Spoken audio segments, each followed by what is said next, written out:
as well. So this is an example that is actually with the MRT network in Singapore today, right? So Singapore's metro rail network is quite popular, and one of the mottos they have is, their motto is to keep the traffic moving, right? And so they need to understand from an hourly basis, where is the traffic, where is the congestion, so that they can optimize the traffic flow on any given day, right? So we have deployed access points across their stations, right, that enable us to get the intelligence and pass it over to the Land Transport Authority there. They're able to understand, for instance, what is the busiest day of the week, right? Should I plan more services that day? What is the busiest time on the Friday, right? Should we have just more frequency of trains that time? How long do I have to wait for a train? How many people are coming back to the same station? Who've come back the last week, right? How many people come once in a month, right? And just the average number of time they spent in the station. Did they spend 20 minutes? Did they is the person there for a full day and things like that? So there's a whole bunch of really good analytics that Wi-Fi can enable for a smarter city as we go forward, right? So another important point that I think Mr. Aravind Kumar talked about from TRAI is simplifying public Wi-Fi access. Now, one of the things, I've had this experience, right, connecting to a public Wi-Fi every time I travel, right?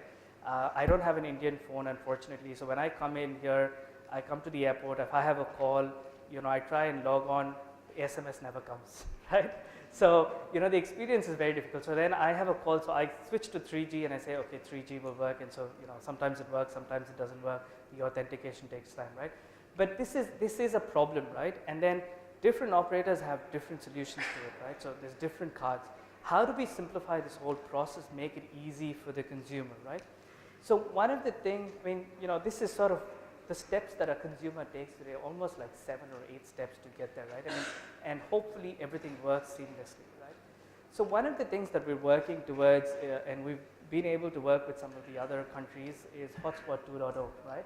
What it allows, in a nutshell, to do, it allows multiple operators to broadcast over a single SSID and it's a protocol that allows you to authenticate the device, with the existing subscriber base, using EAP SIM, right? So it simplifies the need for this whole complex infrastructure of SMS or scratch codes and things like that. But if you're once authenticated on a network, you can easily connect, right? And so this is something that we think would be really useful as feedback for India as we look at public Wi-Fi deployments going on. There's a whole bunch of things. It also encrypts the data, so it is secure in that sense, and helps address that in a better manner. You're able to do policy management out of it as well, right? This is an example of something that we've deployed at the Bay, the San Francisco Bay Area.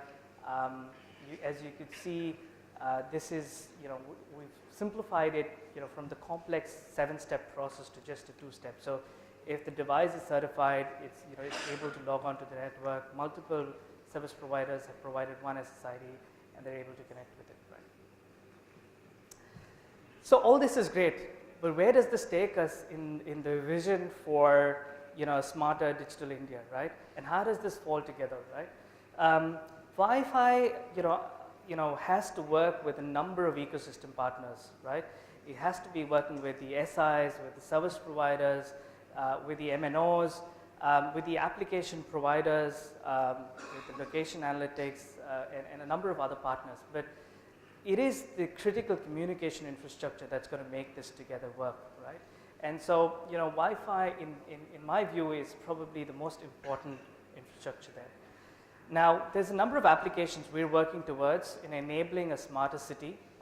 One of the things we're doing today, and I'll talk about it a little more, is for example, in a city, how could we make bus stops or advertising boards, Wi-Fi friendly, right? Can Wi-Fi be integrated into the infrastructure that is there, right?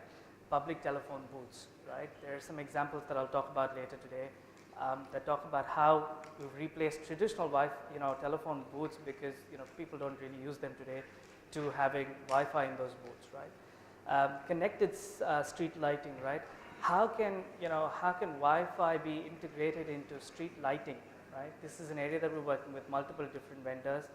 Then that simplifies the need for additional cabling, power, cost, but also makes it easy to deploy, right?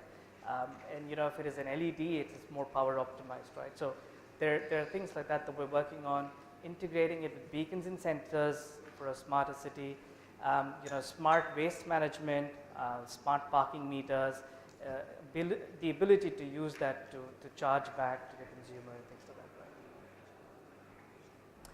that, right? This is an example from the city of San Jose, which is one of the largest cities in California, where we've got a smart city deployment. This was something that I think was started off as a pilot, but has successfully been deployed and has been really, really good in terms of the speeds that people have been able to get, right? It started with the premise of first providing Wi-Fi as a public area, but now we have a bunch of other applications that are running on it, including smart parking, smart metering, smart electricity, being able to measure electricity, power, and water, right?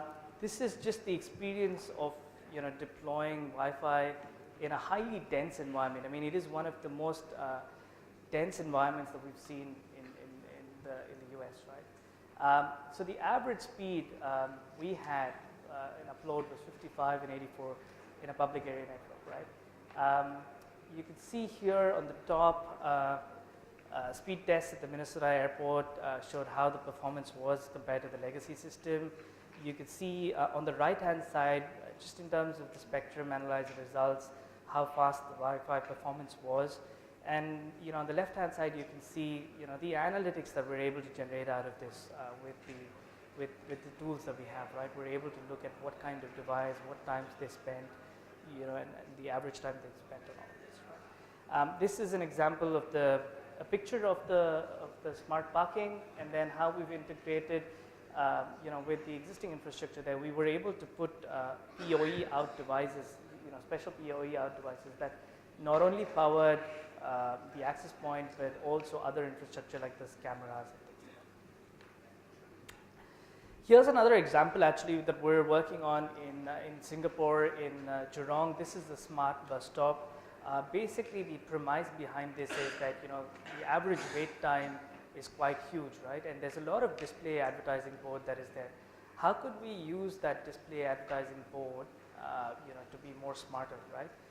And we're able to do things like people are able to connect in a kiosk style format to different data that is there, understand when the buses are arriving, look at average wait times and things like that. So that's another application of a smarter bus stop that we can do with our partners around Wi-Fi. This is one of the most recent projects. This is actually in New York that we've been working with Google with. So one of the things the Link NYC consortium put together was they removed the public phone booths that were there. There were a number of public phone booths and converted them and had fiber there from there, converted them to smarter hotspots. Now, the results were really, really good. The experience that customers had was, very, very good. Let me show you. I think there was a comment that was here, and it's not here on the slide, where people experience speeds of 1 gig from their office that could be miles down the road. So it was, the experience that businesses, common people had was much better. And then closer home, this is something that is in pilot right now and is going into production soon. But this is the city of Gandhinagar. Again, we built out, Wi-Fi has been the fundamental foundation for the smarter city here. There's a number of applications that we're running on this. We have a CCTV set up across 33 vantage points that does face detection, monitoring of traffic, vehicle speed, number plate recognition. We have a board. This is done with our partner Elite Core. We have environmental sensors that allows us to track the pollution levels at any given point in time, but also provide key information about the city. Right? You can see our access points there. Smart street lighting. Again, how can we understand the lighting environment and optimize the energy used within these environments? So this is something that is useful. And then automatic vehicle location and tracking, right? So this is something that has really started off right now. So I'm just going to wrap up because I know we're running a little behind schedule, but Wi-Fi is key, and we've got a great environment. We've got a number of patents. There's the ability to manage dense environments, and manage the security aspect of it with CloudPath, manage the public Wi-Fi issue of roaming and security around that side, but also use it beyond Wi-Fi to look at location analytics, look at it as the starting point for drawing intelligence as we get into this IoT revolution, right? And together with Brocade, I'm going to leave you with this last slide. We're actually building out the foundation for a new era, right? And this focuses on the digital transformation that we as a country in India are going to see. It's not just the Wi-Fi, but it's a number of other technologies that will need to come together to enable this. So that's all I had. If there's any questions, I'll take them. Thank you so much.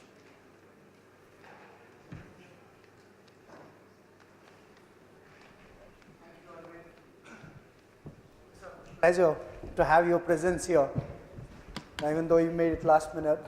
So I would request Mr. Deepak Garg, General Manager Network Planning from BSNL, to present a token of our appreciation to Mr.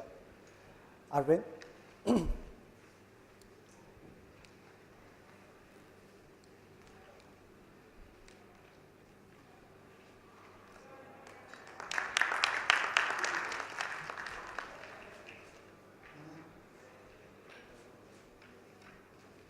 Also, before we go for a break, ladies and gentlemen, did you have any question for Mr. Aravind Kumar from TRI in the beginning, because we just missed it? We can take a couple of questions. Anyone?